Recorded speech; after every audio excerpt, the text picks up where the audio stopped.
इस वक्त एक बड़ी खबर आपको बता दें, मुल्क भर में कोरोना के हवाले से ये अहम खबर है।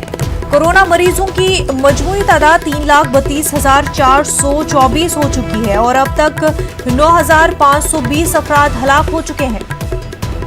अहम खबर आपको कोरोना वायरस के हवाले से बता रहे हैं। पूरे मुल्क में कोरोना के हवाले से क्या कुछ अपडेट है वो आपको बता रहे हैं। कोरोना मरीजों की मजमूई तादाद 3,32,424 हो चुकी है और अब तक पूरे मुल्क में कोरोना से 9,520 अफराद हलाक हो चुके हैं।